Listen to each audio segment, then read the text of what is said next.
Bapak bisa bayangin nggak? Bapak bisa di-track orang seperti begitu. Iya. Jadinya Pak, kalau Anda tanya, Pak, jadinya kalau next time kita nggak mau di-track kayak begini. Satu, hukumnya, jangan ngutang sama orang. Ketika orang ngasih Anda sesuatu, lebih baik sebelum dia ngasih, Anda dulu. Kalau bisa Anda yang bayarin restorannya dulu. Jadi jangan berutang sama orang. Iya. Ketika Anda berutang dengan orang, dia akan datang Anda menuntut sesuatu yang lebih besar dari apa yang dia bikin. Semangat pagi luar biasa. Iya, luar biasa. Selamat datang kembali dalam Monday Morning Motivation ya. Minggu lalu kita sudah bahas bareng Pak Darmadi tentunya ya. Yes. Psychology of Persuasion, dan kayaknya minggu lalu masih belum selesai Pak. Belum selesai, ini akan lebih panjang lagi di part kedua. Yes. Dan mari kita sama-sama lihat part kedua ini yang luar biasa. Yes. Nah, yang kedua nih Pak. Ya. Jadi yang pertama nih teman-teman, mengenai influence, hati-hati nih ya. Apa yang orang kasih, dia akan bisa nuntut lebih besar. Demikian juga sebaliknya, apa yang Anda kasih, Anda bisa nuntut lebih besar. Betul. Ya. Yang kedua nih, komitmen dan konsistensi. Konsistensi ini penting sekali Pak. Ya, gimana tuh Pak? Orang itu konsisten apa? Konsisten, orang itu berusaha konsisten.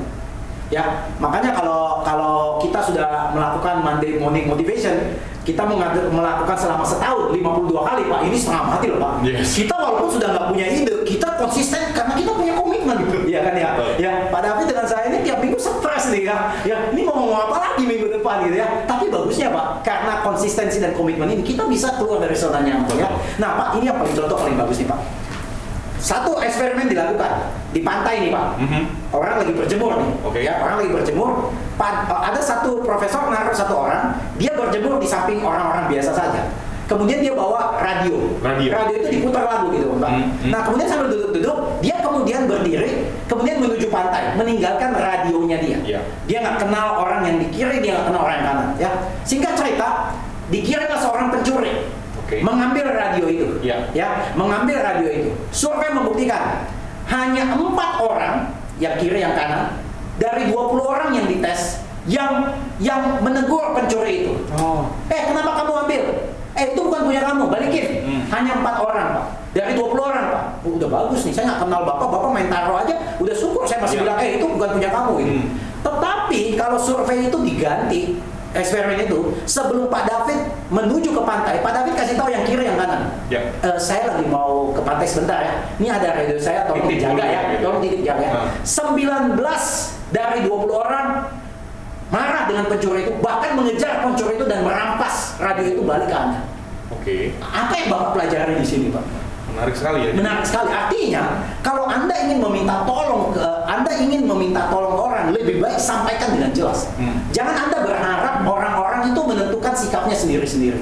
Jadi kalau Anda lagi mau pergi kemana-mana, bawa anak kecil, kemudian Anda tiba-tiba mesti pergi ke satu tempat, Anda jangan tinggalkan anak Anda sendiri begitu. Anda lebih baik ngomong dengan orang-orang lain, ini anak saya, tolong dijaga sebentar, saya mau pergi. Nah, dengan seperti begitu, ketika dia sudah ngantuk, itu menjadi sebuah komitmen untuk dia untuk menjaga anak Bapak. Jadi konsisten ini adalah perilaku yang dihargai manusia ya. Orang tidak senang menjadi inkonsisten. Sama lah Pak, kalau kita di dunia real estate, MLM nih Pak, awal tahun Pak, ya kita akan panggil agent-agent, kita ngajar goal setting Pak. Betul. Kemudian kita minta dia tulis, kemudian kita minta dia presentasikan di depan teman-temannya. Nah, ini sesuatu yang bernama komitmen dan konsistensi. Ketika dia sudah ngomong kepada teman-temannya, mau nggak mau, dia teringat terus nih Pak. Kayak orang mungkin udah tahu, katanya Pak Darmadi ingin turunin berat badannya dia gitu kan ya. Loh, saya harus konsisten karena saya sudah pernah ngomong gitu Pak. Nah, kekuatan konsistensi itu perlu sekali komitmen. Jadi, artinya kalau Anda menginginkan sesuatu dari orang, make sure itu ada tertulis.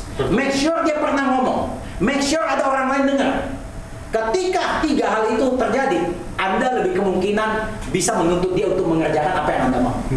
Setuju nggak? Ya, tapi kalau Anda nggak pernah ngomong, nggak akan ada yang terjadi ya. Jadi konsistensi itu seperti begitu. Bahkan begini Pak, ketika perang Korea tahun 50-an, tentara-tentara Amerika itu ditangkap ya dan dimasukin kamp konsentrasi di China. Dan anehnya, orang-orang tentara Amerika itu tidak disiksa.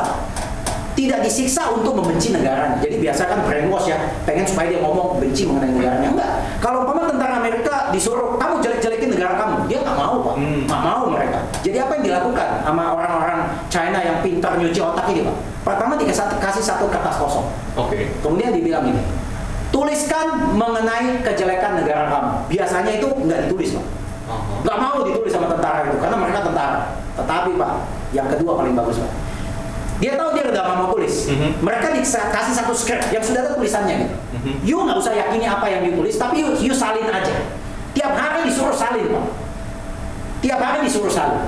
Walaupun dia nggak setuju, disuruh salin aja. Kemudian yang kedua, disuruh baca, Pak. Tanpa sepengetahuannya dia, itu ada recording.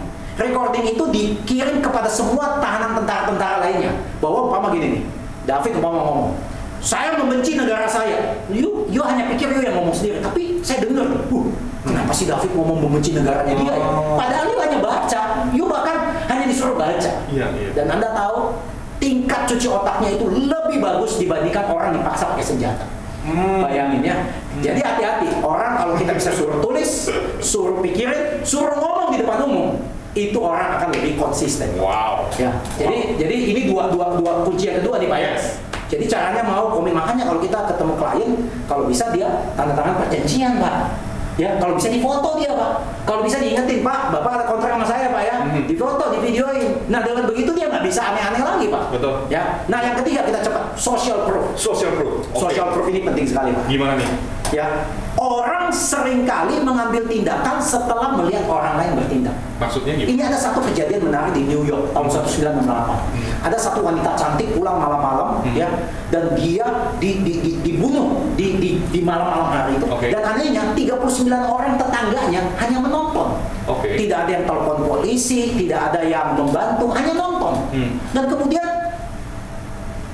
mulai ditanya, apa orang sampai punya hati begitu dingin tidak menolong orang? Ternyata bukan masalahnya orang tidak mau bantu Pak.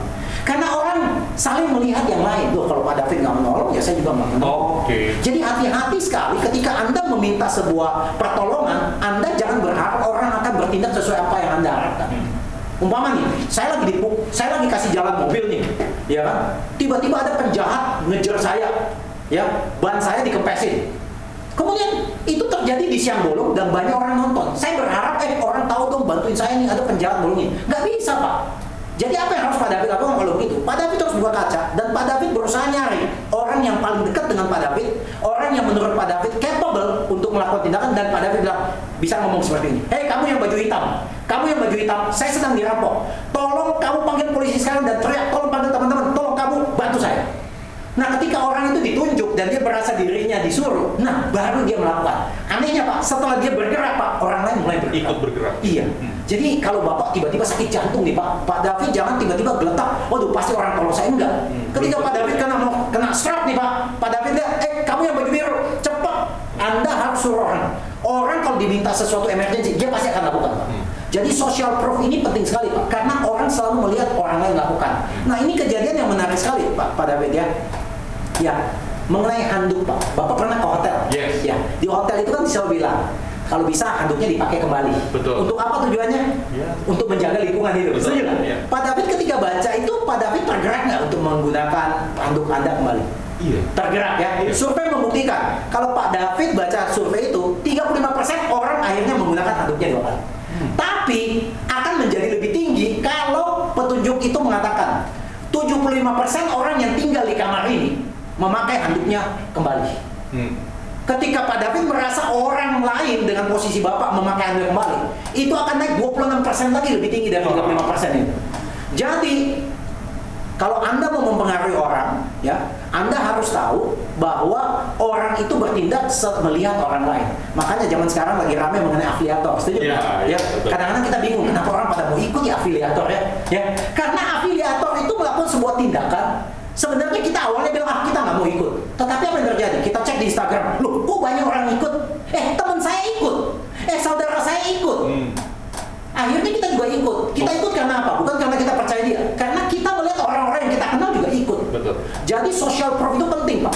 Makanya Pak, kalau orang pergi ke acara nih Pak ya, Pak David ya, saya ambil contoh ya, social proof itu paling bagus begini Pak ya. Pak David pernah nonton sitcom ya? Ada ya di Indonesia sitcom ya? Nah, kadang-kadang sitcom yang konyol-konyol, lucu-lucu itu sering di belakang itu ada ketawa-ketawa yang masuk aja gitu.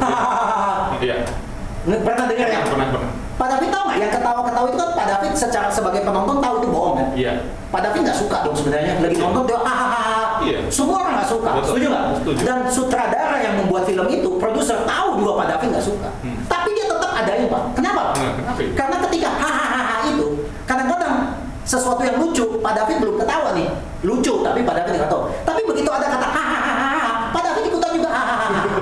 Karena dengan adanya hahaha itu, Pak David bisa hahaha-nya lebih panjang. Oke. Dan anehnya, bahkan Pak David nggak ngerti apa yang lucu. Ketika ada hahaha, Pak David ikutan juga. hahaha. Nah ini banyak dipakai Pak, ya kalau sebuah konser, kalau Bapak lihat konser ya, Bapak kadang-kadang nggak sadar, konser opera di Amerika, di Italia, itu sebenarnya ada beberapa orang dibayar duduk situ. Dan ketika konser udah mau selesai, dia juga dan semua orang ikut tepukan. Pernah lihat begitu? Yes, betul. Nah itu dibayar Pak orangnya. Oke. Itu dibayar professional fee Pak. Demikian juga ketika orang melakukan pelelangan, masih ingat? Ya. Selalu ada orang-orang tertentu yang membuat orang supaya semangat Pak. Yang paling contoh, paling bagus itu adalah kalau Bapak ingat social proof, McDonald keluarin produk dengan sebuah band terkenal dari Korea. Masih ingat ya? Yes. Masih ingat ya? Masih Orang ingat. berlomba-lomba beli dia punya Luar kantong biasa plastik. itu. Itu ngumpulin kantong plastiknya begitu banyak Pak. Yes, Luar biasa nggak Pak? Setelah itu sekarang Bapak nyari kalau orang pikir ngapain ya ngumpulin itu? Itu namanya social proof. Termasuk saya ikut ngantri. Oh, padahal juga ikut ngantor ya. Wah, demikian juga social proof seperti ini. Social proof. Yuk datang lihat pengamen nyanyi di jalanan, dia taruh ada kotak, ada uang di dalamnya. Iya, iya. Kira-kira siapa yang isi itu uang? Ya dia sendiri lah.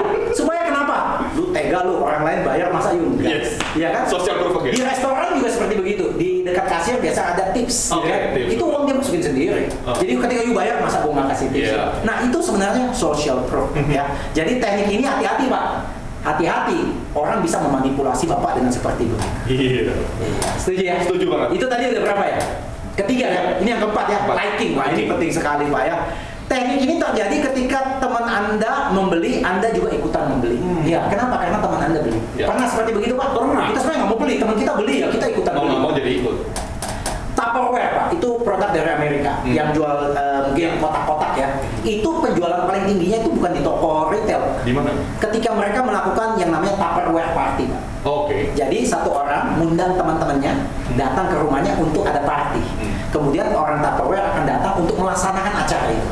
Dan biasanya di situ semua orang dikasih hadiah-hadiah kecil gitu. Nah setelah Pak David dapat hadiah kecil dari saya, Pak David itu tidak enak kalau tidak beli sesuatu.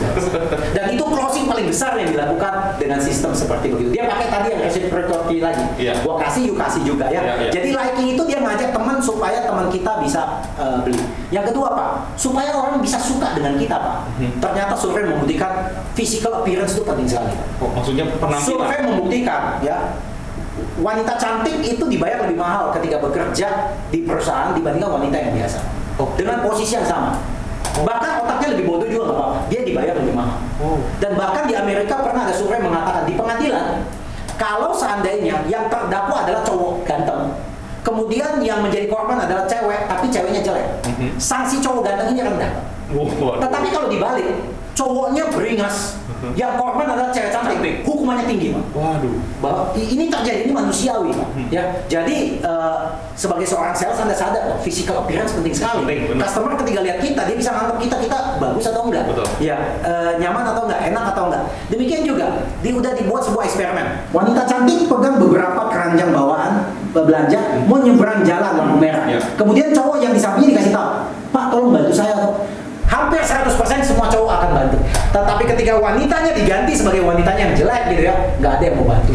Jadi hati-hati ya, liking ini penting. Ya, Anda nggak bisa bilang, Pak saya terlahir muka saya jelek. Ya, Anda berusaha buat diri Anda kelihatan jadi cakep gitu ya. Ya, berikutnya lagi similarity, ini penting sekali Pak. Supaya Anda disukai, bukan hanya cantik saja Pak, atau cakep. Anda mesti punya similarity Pak. Hal yang sama. Artinya kalau saya dari Makassar, Pak David tahu Pak David dari Makassar. Oh Pak David kalau bukan dari Makassar ngomong, oh om saya ada dari Makassar. Umpama Pak David jual mobil, begitu Pak David presentasi saya, di mobil saya nih yang lama, Pak David lihat ada golf bag gitu ya. Anda bilang, waduh, jam 5 aku juga mau main golf nih. Oh. Nah, similarity itu dipelajari banyak orang sales, itu membuat kita gampang ngomong Pak. Bahkan Pak, kalau kita negosiasi Pak, diambil contoh di satu universitas yang hebat, ada 2 kelompok anak MBA. Kelompok pertama dikasih tahu, kalian negosiasi dan selalu ingat, time is money. Kalian coba negosiasi, time is money. Itu dikasih waktu 55% bisa negosiasi, agreement terpenuhi. Tapi kelompok kedua dikasih tahu sebelum negosiasi, nggak dikasih tahu time is money, dikasih tahu coba ngobrol sama teman kamu, coba cari kesamaan di antara kamu. Setelah itu baru negosiasi. 95% closing Pak. Wih. Bapak ngerti nggak artinya itu? Iya. Ternyata orang itu kalau close itu jangan terlalu banyak teori gitu ya. Malah karena dia suka dengan kita, dia kayaknya nyaman penampilan kita, dia bisa closing dengan kita gitu ya Pak ya. Jadi liking ini penting. Yang ketiga Pak, komplimen Pak. Komplimen. Jadi kalau Bapak sebelum meminta sesuatu ya, Bapak harus komplimen orang. Saya pernah kejebak Pak. Gimana tuh? Ada orang kirimin saya di Messenger Facebook Pak. Pak Darmadi, saya pengagum berat Pak, membaca buku Bapak. Kira-kira saya jawab nggak? Saya jawab, saya bilang, wah terima kasih Pak, luar biasa. Langsung dijawab, Pak saya mau presentasi dengan Bapak 30 menit, bisa nggak? Bayangin Pak, saya langsung sadar, waduh ini saya dikerjain ya. Ini saya dikerjain ya, liking seperti begini ya. Jadi jebakan liking itu, Pak bagaimana supaya kita jangan dijebak dengan liking ini? Satu, jebakannya. Saya ketemu Pak David, baru ngobrol 25 menit nih. Pertanyaan saya tiba-tiba Pak David kayak menyuruh saya membeli sesuatu. Dan saya suka dengan Pak David nih. Saya harus tanya, 25 menit kemarin sebelum saya ketemu dia, apa saya punya rasa suka udah seperti sekarang sama Pak David? Kalau hanya dalam 25 menit, tiba-tiba dari 0 bisa sampai 50-75%, berarti Pak David lagi mau menggunakan teknik ini kepada saya. Jadi saya mesti hati-hati ya. Oke ya. Yang berikutnya Pak David. Yes. Ya. Authority. Authority. Ini gampang ya Pak. Ini gampang lah. Ini ada test case ya. Orang lagi isi parkir meter gitu ya. Orang kan ada parkir meter. Ada kadang-kadang orang kurang uang kan. Nah, di tes nih. Ada sengaja orang di pura-pura kurang uang. Ada orang biasa aja jalan. Saya pakai baju polisi Pak. Kemudian saya panggil Anda. Sini kamu. Itu orang kurang uang 1.000. Tolong kamu bantu dia. Dia nggak ada uang. Tolong lu bantu dia. Itu Pak. Kemungkinan besar orang ini pasti langsung ikut Pak. Karena dia ngelihat saya punya baju polisi. Yes. Kalau saya ganti, saya pakai celana jeans t-shirt Pak, nggak ada yang mau ikut Pak. Oke. Iya kan. Jadi pakai formalitas baju itu penting sekali Pak. Orang tahu you siapa, you punya kredibilitas. Demikian juga kalau you pergi dokter, kadang-kadang you lihat dia punya ijazah, dia gantung semuanya. Iya, betul. Karena dengan ijazah itu bahwa bilang wah orangnya reliable. Itu namanya authority. Jadi kalau Anda mau membuat authority Anda, Mama, kenapa saya masih dengar nih Monday Morning Motivation Pak David sama Pak Darmadi? Mereka berdua penulis buku terkenal. Bener ya? Yes. Authority. Ya kalau nggak tulis buku ngapain dia ngomong gitu ya? Nah yang terakhir Pak ya, scarcity. Ya, zaman sekarang minyak goreng nih Pak ya. Orang tuh kalau nggak dikasih bilang mahal nggak ada yang mau tahu. Makanya kalau orang kan jual barang gitu Pak ya, jualnya harus limited Pak. Ini dilakukan banyak developer Pak. Developer tuh orang tuh dikumpulin tuh Pak, kemudian NUP, ya nyari NUP. Awalnya orang banyak nggak mau beli Pak, tapi ketika melihat orang lain pada beli, wah takut nggak kedapat Pak. Ikutan mau beli Pak. Nah itu caranya bagaimana membuat produk Anda itu jangan hanya gampang didapat. Kalau Anda penyanyi, kalau memang benar ya, ini konser terakhir saya, ini konser terakhir saya di sini. Wah, orang langsung tahu, waduh ini konser terakhir, nggak bakal lagi nih, langsung naik harganya. Makanya kalau pelukis tuh ya, saya sering berdeal sama pelukis. Kalau dia melukis sesuatu yang bagus, Anda suruh tolong lukisin yang sama lain, mereka nggak mau. Karena mereka selalu buat yang limited. Demikian juga jam tangan yang mahal Pak, itu selalu limited Pak. Nah, hanya karena dengan limited, hal itu akan bisa naik Pak ya. Saya rasa 6 hal ini kita bisa ulangi, masih ingat Pak, supaya teman-teman bisa ingat. Yang pertama adalah apa nih ya? Reciprocity. Artinya kalau you kasih saya mesti kasih you balik. Ya kan? Yang kedua mengenai komitmen and consistent. Iya. Jadi makanya orang mesti buat target ya. Yang ketiga namanya social proof. Orang berkelakuan sama dengan orang lain. Yang keempat, liking. Mesti suka dari apa? Penampilan, kasih similarity. Yang kelima itu mengenai authority. Anda mesti menjadi authority sebagai seorang sales, sehingga orang tahu Anda berbeda dengan yang lain. Dan yang terakhir harus limited, bahwa barang-barang yang mahal itu semuanya limited. Service yang Anda punya juga limited. Jika Anda menguasai 6 strategi ini, saya sangat yakin Anda bisa mendapatkan yes lebih banyak lagi, dan Anda bisa menjadi lebih sukses lagi. Luar biasa, thank you Pak Darmadi. So teman-teman semua stay tune on Monday Morning Motivation.